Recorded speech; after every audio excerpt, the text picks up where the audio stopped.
amma yaumu arafa fahuwa min a'dhami ayami as-sana, amma siku ya Arafa fahuwa min a'dhami ayami sana, kwamba siku ya Arafa ni siku bora kuliko masiku yote ya mwaka mzima. Siku ya Arafa ambayo ni tarehe 9. Fa'an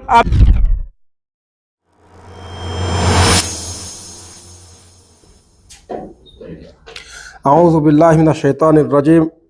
Bismillahir rahmanir rahim. Alhamdulillahi rabbil alamin. Thumma wassalatu wassalamu ala rasulillahi sallallahu alayhi wasallam. Amma ba'd. Ayuha al-ikhwa, unwanu khutbatul jumu'a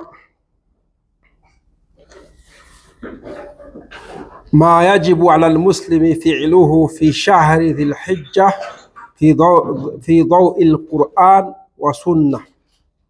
Alkhutbatul ula. Ndugu zangu Waislamu, baada ya kumshukuru Mwenyezi Mungu, sala na salamu zimuendee Bwana Mtume Muhammad sallallahu alaihi wasallam. Hutuba yetu hii ya kwanza tunazungumzia mambo ambayo tulikuwa tunaendeleza katika wiki iliyopita, kwamba sehemu ya pili leo ma yajibu ala almuslimi fi'luhu fi shahri dhil hijja, mambo ambayo anatakiwa mtu kuyafanya Muislamu ndani ya mwezi huu, au vitendo ambavyo anatakiwa kuvifanya katika mwezi huu wa Dhulhijja fi dawi alquran, kwa mujibu wa Quran wa sunnati, na sunna za Bwana Mtume sallallahu alaihi wasallam. Kuna hadithi ambayo kwamba tulifungua nayo maudhu.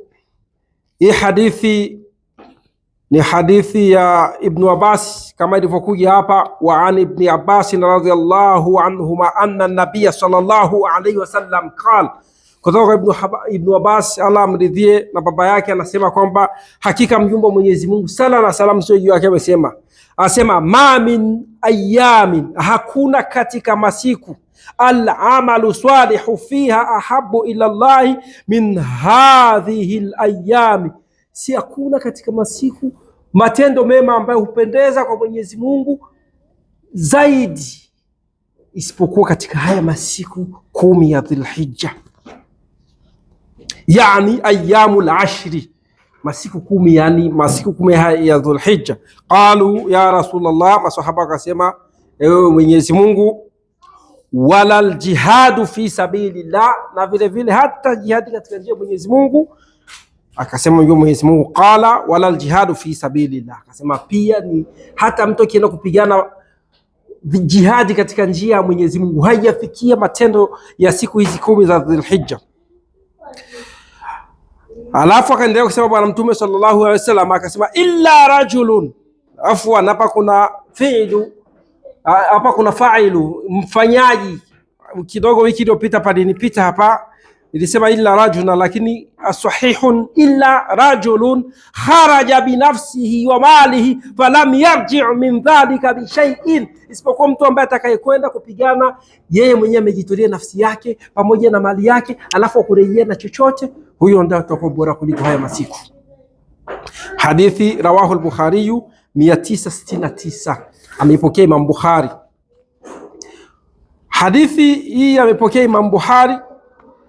Katika kuendelea na hadithi nyingine asema kwamba wakana Ibn Umar wa Abu Hurairah radhiyallahu anhuma yakhrujani ila suq, Mtume sallallahu alaihi wasallam pamoja na Ibn Umar walikuwa wanatoka ndani ya masiku 10 wanakwenda sokoni, fi ayamil ashri yukabbirani, katika masiku 10 yukabbirani, wanakwenda wanamtaja Mwenyezi Mungu Subhanahu wa Ta'ala, wanafanya takbir. Fayukabbiru nasi bitakbirihima, na watu vile vile wanaofuatiza zile takbira zao. Rawahu al-Bukhari, amepokea Imam Bukhari, asema kwamba ta'liqan, hii imekuja kwamba imekuja kufafanua zaidi hii Imam Bukhari ya kuipa namba. Hadithi za Imam Bukhari zote zina namba. Asema suyahu takbiri siyahu takbir almashrua, asema kwamba takbira za kisheria Atakbira almashrua ni zile takbira ambazo ni za kisheria, ambazo unatakiwa kufanya inapoanza tarehe moja Dhulhijja ikiingia, yani ile tarehe moja mpaka tarehe 10. Imethibiti kwamba walikuwa takbira miongoni walikuwa nafanya, walikuwa nasema Allahu akbar, Allahu akbar, Allahu akbar, la ilaha illa Allah, wallahu akbar, Allahu akbar walillahi alhamd. Sasa ikiingia tu Dhulhijja, ukipita sokoni, huko kwenye gari, popote pale fanya. Sisi tumezoea kuzifanya hizi yaumul Eid. Hizi tumeshaambia kwamba ni takbira ambazo almashrua za kisheria. Alafu nyingine ambazo zimethibiti kwamba Allahu akbar, Allahu akbar, Allahu akbar walillahi alhamd, Allahu akbar walillahi alhamd wa subhanallahi bukratan wa asila, miongoni mwa takbira ambazo nyingine hizi zimethibiti. Yani uko kwenye gari lako na unasema Allahu akbar, Allahu akbar walillahi alhamdu, Allahu akbar kabira walhamdulillahi kathira wa subhanallahi bukratan wa asila. Ikiingia tu hizi siku 10 za Dhulhijja, asema kwamba wayankasimu at-takbiru ila, kwamba zimegawanyika takbira katika mfumo. Asema at-takbiru al-mutlaq, takbira za ujumla ndo hizi ambazo zikiingia tu hizi siku 10 za Dhulhijja tuanze kufanya. Asema min dukhuli 10 Dhulhijja ila akhiri ayami tashrik, inapoingia hizi siku 10 za Dhulhijja tuanze kufanya mpaka mwisho wa ayami tashrik, zile siku za kuchinja nyama pamoja na kukausha, zile siku za kukausha na kubanisha nyama. Asema at-takbirul mukayyadu, at-takbirul mukayyadu. Sasa hizi ni zile takbiru ambazo baada salawati min fajri yaumi 10 ila asri akhiri ayami tashrik, mpaka hizi zinaanza baada alfajiri siku ya Arafa. Baada salawati alfajiri, yani ni siku ya Arafa ndio zinaanza hizi takbir yauma Arafa ila asri akhiri ayami tashriki, mpaka asri ya ayami tashriki. Na maana kwamba siku za Arafa tunafanya takbira kila baada ya sala, kuanzia baada alfajiri, dhuhuri pamoja na maghrib, pamoja na asr, maghrib na isha, mpaka ile siku ya tatu, siku ya kwanza, ya pili, ya tatu, kuanzia siku ya Eid mpaka ile siku ya tatu ikifika asri ndio tuna stop hizi takbira. Ndivyo walivyogawanya maulama. Tumemaliza kipengele cha 3. Asema rabian, kipengele cha 4, as-siyamu hasatan yauma Arafa. Anasema siyamu sasa haswa kwa siku ambayo ni siku ya Arafa. Kwa kweli sana sana hii saumu ni saumu ambayo inamkurubisha mtu kwa Mwenyezi Mungu. Asema kwamba ibadallah, waja Mwenyezi Mungu, as-siyamu min ajali al-qurbani, as-siyamu min ajali al-qurbani. Ni siyamu ni kitu ambacho kinamsogeza mtu kwa Mwenyezi Mungu sana. Mtume SAW salam aliulizwa, kwa nini unafunga siku ya Jumatatu? Akasema mimi nafunga kwa sababu kwamba ni siku nimezaliwa. Na hii ni kwa Mtume SAW salam. Kwa nini unafunga tena yaumul Khamis, siku ya Alhamis? Akasema nafunga hii siku kwa sababu matendo ndio yanakusanywa kila siku ya Alhamisi ambayo ilifanya wiki nzima. Ripoti yako inakwenda kwa Mwenyezi Mungu, mimi ripoti yangu inaenda kwa Mwenyezi Mungu, niko ndani ya saumu. Tunaona umuhimu wa hizi saumu. Kwa hiyo tusiache kufunga hizi siku 10. Miongoni mwa matendo ambayo yanamkurubisha mtu kwa Mwenyezi Mungu. Asema wa a'zami ta'at, kwamba bali ni mambo yaliyokuwa na taa, yaliyotiwa ni makubwa katika taa za kumtii Mwenyezi Mungu sallallahu na Mwenyezi Mungu jalla wa ala. Wakati thabata an ba'dhi ummahatil mu'minina radhiyallahu anhunna, kwamba imethibiti kutoka kwa wakeze Mtume Muhammad sallallahu alaihi wasallam ambao ni mama zetu. Asema kwamba anna nabiyya sallallahu alaihi wasallam, anasema hakika mjumbe wa Mwenyezi Mungu sala na salamu ziwe juu yake, kana yasumu 9 Dhulhijja, kwamba Mtume sallallahu alaihi wasallam alikuwa akifunga siku ya 9 ambayo ni siku ya Arafa. Kwa hiyo tusiache kufunga hii siku. Rawahu Abu Daud, amepokea Abu Daud ni hadithi 2437, kwa Nasai 2416, wasahahahu al-Albani. Imam Albani alisahihisha hadithi hii. Amma yaumu Arafa fahuwa min a'zami ayami as-sana, amma siku ya Arafa fahuwa, fahuwa min a'dhami ayami sana, kwamba siku ya Arafa ni siku bora kuliko masiku yote ya mwaka mzima. Siku ya Arafa ambayo ni tarehe 9. Fa'an Abi Qatada radhiyallahu anhu anna an-nabiy sallallahu alayhi wasallam, kutoka kwa Abi Qatada anasema, qala, amesema Mtume wa Mwenyezi Mungu sallallahu alayhi wasallam kwamba siyamu yaumu Arafa ahtasibu ala Allahi ayukaffira as-sanati allati qablaha wa sanati allati ba'daha, kwamba ile siyamu ukifunga siku ya Arafa unasamehewa madhambi yale yaliyopita ya mwaka uliopita na madhambi ya mwaka ujayo.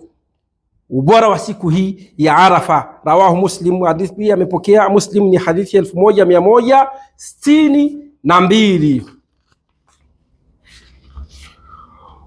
Wa yustahabu siyamu li ghairi alhajj, kwamba inapendeza siku ya Arafa kwa yule, yani inapendeza siku ya Arafa kwa yule ambaye yuko haji, saumu asifunge hii. Kwa yule ambaye yuko haji, ambaye amekwenda kufanya ibada ya hija, wa yustahabu siyamu li ghairi alhajj, kwamba inapendeza kufunga siku ya Arafa kwa yule ambaye hayupo Arafa.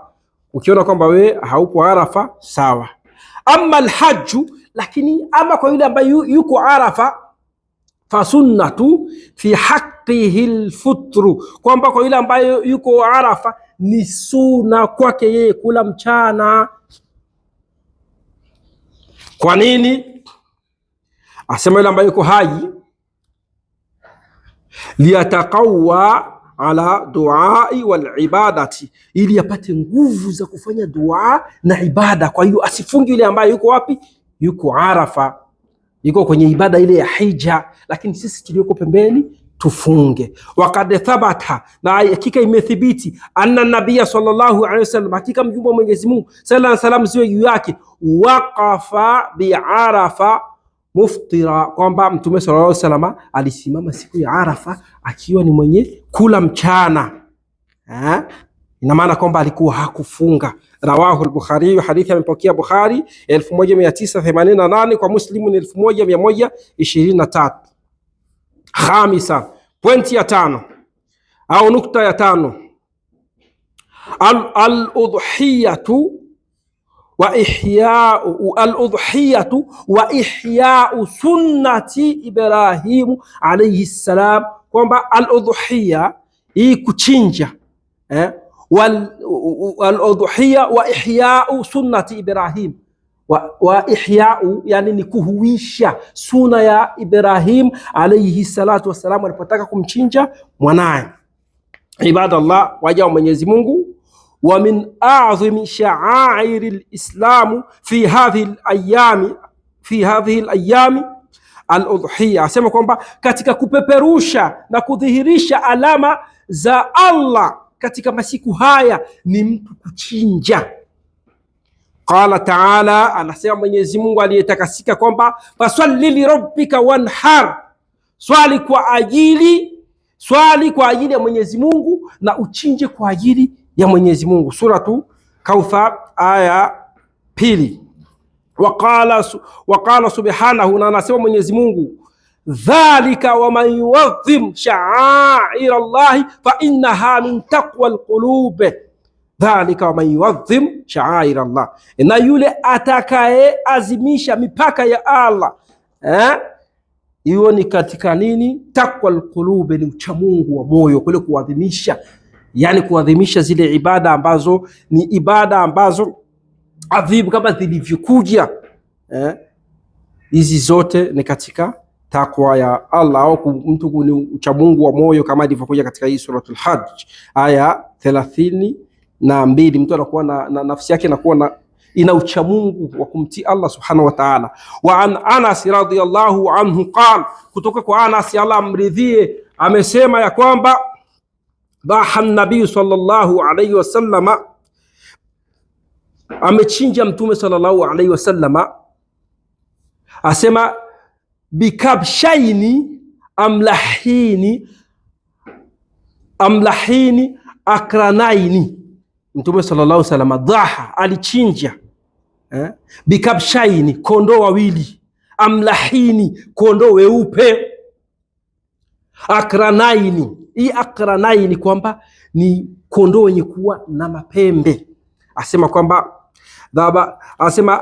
dhabahahuma biyadihi, dhabahahuma biyadihi, Mtume SAW aliwachinja kwa mikono yake. Wasama, na akasema bismillahi, wasama, na akasema bismillahi. Wakabbara, akasema Allahu akbar. Bismillahi, Allahu akbar, akawachinja kondoo wawili siku ya udhuhia. Kwa hiyo tunapata kwamba ni sunna tuchinje. Tulioko hapa, ukiwa na uwezo wa kuchinja wawili hapa chinja, nyumbani chinja, kokote pale chinja. Wallahi, katika majanga ambayo yametusibu Waislamu wengi hatupo katika hii sunna ya kuchinja. Mtu atajibana sana, atafute labda ka 50 ka 60, nunueni huko vyovyote mtakapofanya. Lakini Allah akimchezea huyu mtu, akaenda kwa waganga wa kienyeji, akamtoa kwenye toa, akamtoa kwenye tauhid, akawa ni mtu wa kuamini huku, hata akiambiwa achinje kondoo 6, 10, hakuna kipingamizi. Lakini kwa Mwenyezi Mungu kunakuwa na uzito sana. Mimi kule mambo ya kuchinja. Sasa tujitahidi tuchinje hapa, tuchinje kule. Tulishaona kwamba Mtume sasa kwa mkono wake alichinja kondoo wawili. Rawahu al-Bukhari, hii hadithi amepokea Imam Bukhari, ni 5565, kwa Muslim 1966. Idha dakhalatil ashru au arada ahadukum, kwamba hii hadithi nasema kwamba wa an Ummi Salama radhiyallahu anha anna Nabii sallallahu alayhi wasallam, anasema Ummu Salama, Mtume sallallahu alayhi wasallam kwamba idha dakhalatil ashru au arada ahadukum, zitakapoingia siku 10 akataka mmoja wenu, akataka nini? Akataka anyudahi fala yamussa, akataka kuchinja fala yamussa, asigusi popote kwenye nywele zake, kwenye kichwa chake asigusi. Anasema min sha'ri, katika hizi nywele zake, min sha'ri, asigusi. Yani ukiwa kama utachinja usigusi, labda ikitokea unachana zimeruka, lakini usigusi eti unanyoa kama utachinja. Anasema kwamba wabasharihi shay'a, au nyoa lolote katika mwili wake asiguse mtu, sijui nanyoa ndevu nafanya nini, asifanye hivyo. Kwa hiyo rawahu Muslim, hii hadithi amepokea Imam Muslim 1977. Fayambaghi lilmuslimi almustati'i, kwamba inampaswa Muislamu mwenye uwezo anyahrisa ala hadhihi sunnati alazimati, ahuishe sunna hii na aipupie. Anyahrisa ni kule kupupia ile sunna haraka, kwa bwana nataka kuna kuchinja, yani unakuwa na pupa kupupia sunna. Fayambaghi lilmuslimi almustati, mwenye uwezo anyahrisa ala hadhihi sunnati alazima, sunna hii kubwa, yani kuipupia. Pointi ya 6 sadisa, aliktharu min as-sadaqa. Pointi ya 6 ni mtu kukithirisha, hasa kwa mwezi, kutoa sana sadaka, kukithirisha kutoa sadaka. Toa kweli kweli, kinyume na miezi mingine, toa sadaka kadiri uwezavyo. Wa qiraati alquran, vile vile soma sana Qurani, usiache, isipite siku nzima hujasoma Qurani. Wasilatil arhami, na vile vile kuunga mtu ndugu zako, wazazi wako, unga udugu, hasa ndani ya masiku 10. Qala ta'ala, anasema Mwenyezi Mungu Subhanahu wa Ta'ala ndani ya Qur'ani, fattaqullaha mastata'tum, mcheni Mwenyezi Mungu kadiri muwezavyo. Hii ni suratu Tahabun, aya ya 16. Waqala sallallahu alayhi wasallam, anasema Mtume Mwenyezi Mungu sala na salamu juu yake kwamba ittaqun nara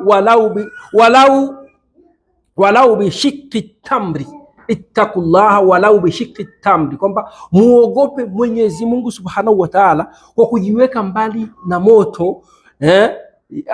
Uogope moto, ujiweke mbali na moto. Ittaqin nara, uogope moto, ujikinge na moto. Walau bi shiqqi tamri, yani kwa kutoa sadaka, lau kijipande kidogodogo cha tende, usiache kutoa sadaka.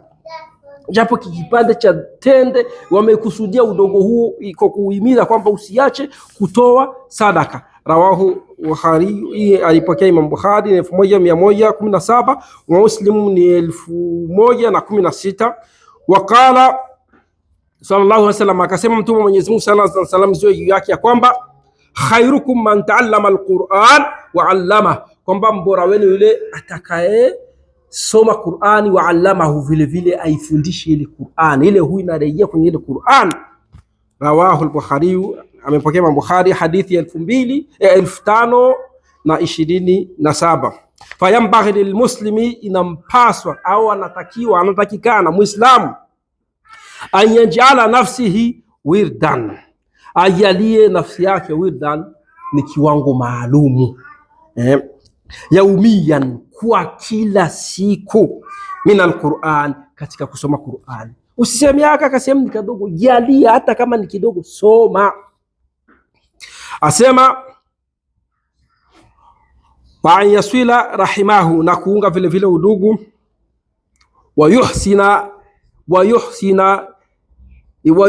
ila alfuqara, wa yuhsina ila alfuqara, kwamba na vile vile kuwasaidia mafukara wal masakini, na watu wa maskini. Wa yuhsina ni katika kuwafanyia wema, wa yuhsina ila alfuqara wal masakini, kuwafanyia wema mafukara na watu ambao ni masikini. Kwa hiyo tutakuwa ni kuishia hapa katika hotuba yetu ya kwanza. Aqulu ma tasnaun wastaghfirullah alazim li wa lakum wa lisairil muslimina min kulli dhanbi fastaghfiruhu innahu huwal ghafurur rahim.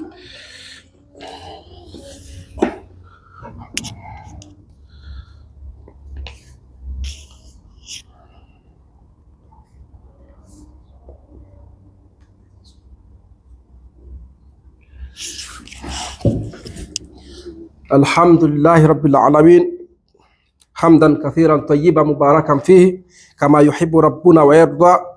Amma ba'd, ndugu zangu Waislamu, baada ya kumshukuru Mwenyezi Mungu, sallallahu alaihi wasallam zimuendee Bwana Mtume sallallahu alaihi wasallam, katika kuendelea na hotuba yetu hii ya pili, nasema kwamba amma ba'du ibadallah, baada hayo waja wa Mwenyezi Mungu, fattakullaha ta'ala wa'lamu anna mawasimu ta'ati, kwamba muogopeni Mwenyezi Mungu na muelewe kwamba hii mawasimu ta'ati, hii misimu ya kheri, sur'ana, yani ni misimu ambayo inaondoka haraka,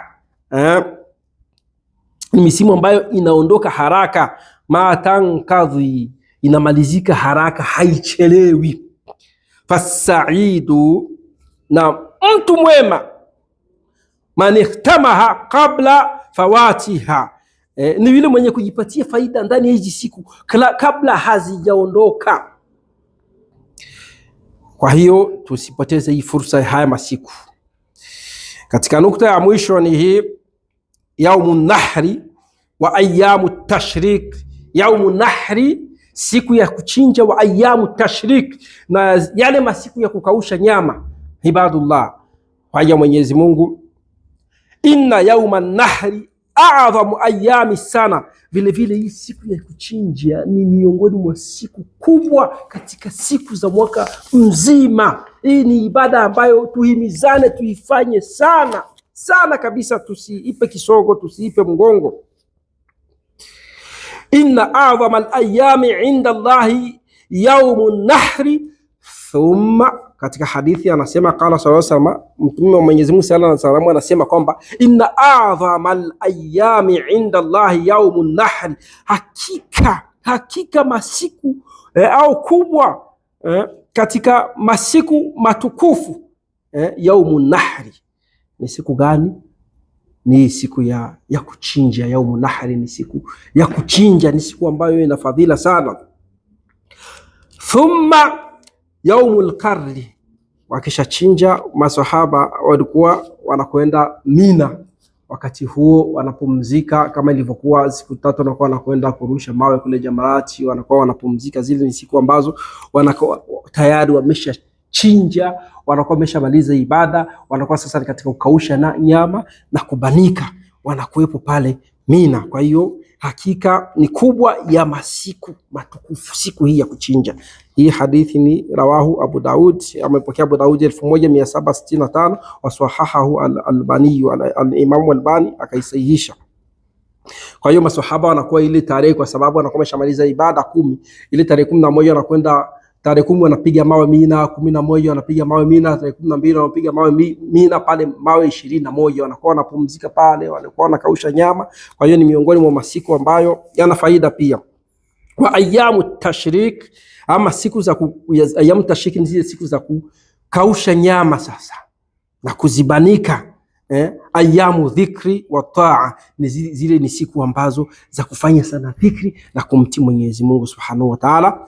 Qala sallallahu alayhi wasallam, ayamu tashrik ayamu aklin wa shurbin wa dhikri, kwamba siku ayamu tashrik zile siku ambazo ni zile ayamu tashriki ni siku ambazo zile ambazo tunasema za kubanika nyama, zile tatu za kukausha nyama ni siku za kula, kunywa na kufanya dhikri. Hadithi hii ni rawahu Muslim, amepokea Imam Muslim kutoka kwa Bwana Mtume Muhammad sallallahu alaihi wasallam.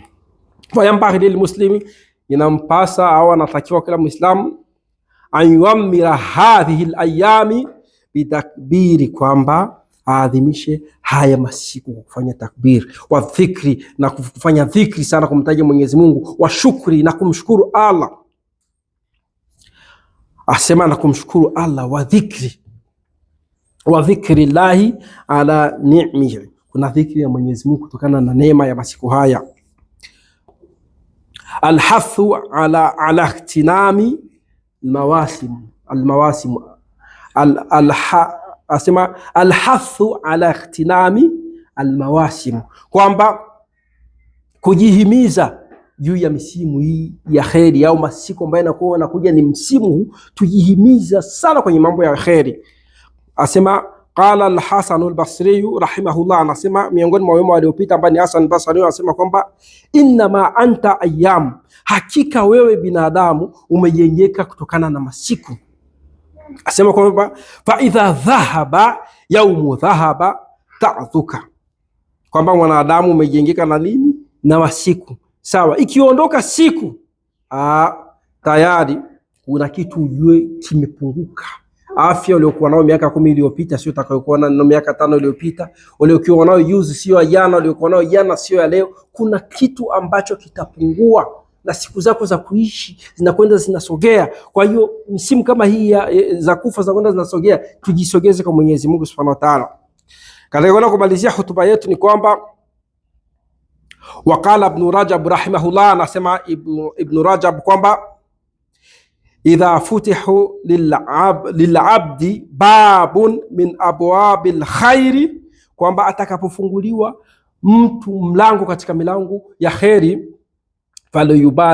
falyubadiri, kwamba basi aikimbilie ilaihi, milango hiyo ya kheri usiache kuikimbilia. Fa innahu la yadri mata yughlaqu anhu, hujui milango ni lini itafungwa. Allah akikupa pumzi wewe unaona ni kawaida, siku anazifunga ndio unashtuka, kuna misimu ilipita kheri, kuna mambo mengi sijafanya. Kwa hiyo ndio anapewa tambii kwamba ikija wewe yakimbilie, hujui ni wakati gani, huna mkataba, huna agreement na Mwenyezi Mungu. Fa ya ibadallah, enyi waja wa Mwenyezi Mungu, ikhtanimu hadhihi al-ayyam qabla rahiliha, kwamba ipatieni faida katika hadhihi al-ayyam, katika haya masiku, kabla rahiliha, kabla haya masiku hayafanyaji, hayajaondoka.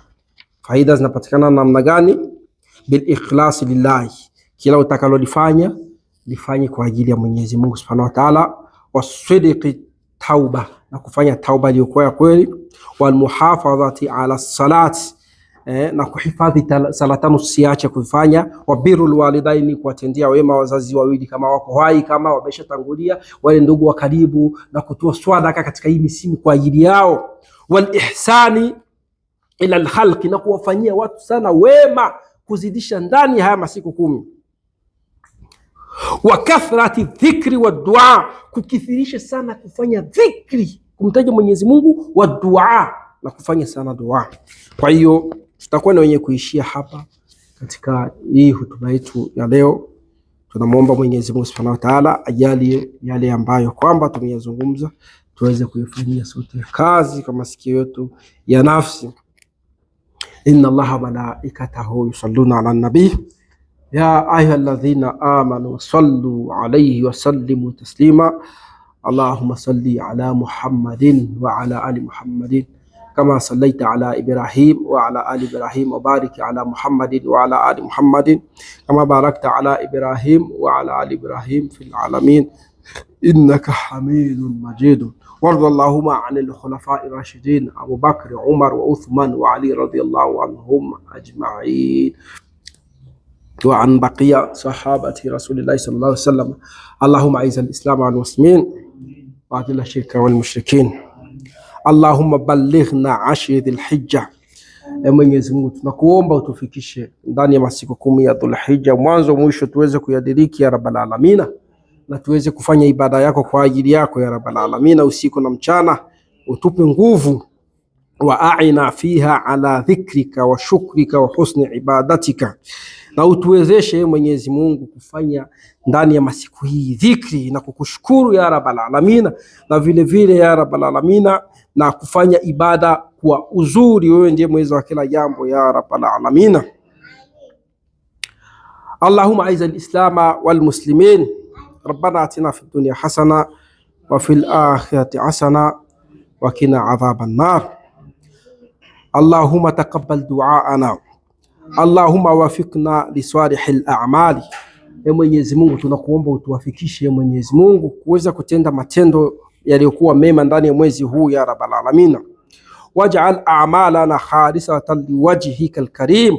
Na ujalie Mwenyezi Mungu matendo yetu yawe haswa ni kwa ajili yako Mwenyezi Mungu, tuyafanye kwa ajili yako, yawe yenye kupendeza ya Ilahi. Allahumma ighfir lil muslimina wal muslimat. Mwenyezi Mungu tunakuomba wasamehe Waislamu wa kiume ya Rabbal Alamin na wa kike Mwenyezi Mungu kwa yote waliotenda usiku na mchana, kwa kujua na kwa kutokujua ya Rabbal Alamin, kupitia fadhila za masiku haya 10. Wewe ndio mwingi wa huruma na msamaha. Walmu'minina walmu'minat, tunakuomba vile vile Mwenyezi Mungu wasamehe waumini wa kiume na wa kike kwa yote waliyotenda Rabbal Alamin, al ahya'u minhum wa al amwat, miongoni mwao ya Rabbal Alamin waliokuwa hai vile vile na waliotangulia. Mwenyezi Mungu yatanue makaburi yao ya Rabbal Alamin, watilie nuru katika makaburi yao, ujalie makaburi yao yawe raudha min riyadil janna ya Rabbal Alamin, ujalie makaburi yao yawe pepo miongoni mwa pepo, yawe shimo miongoni ya Rabbal Alamin mwa mashimo ya peponi. Allahumma aslih shabab almuslimin. Mwenyezi Mungu tunakuomba wasuluhishe shabab almuslimin, vijana wa Kiislamu. Mwenyezi Mungu watilie wepesi na wazee wa Kiislamu na umma wote ya Rabbal Alamin, wanisaahum, na vile vile na wanawake zao ambao ni wake zao ya Rabbal Alamin. Ya Rabbal Alamin tunakuomba uweze kutupa mwisho mwema ya Ilahi,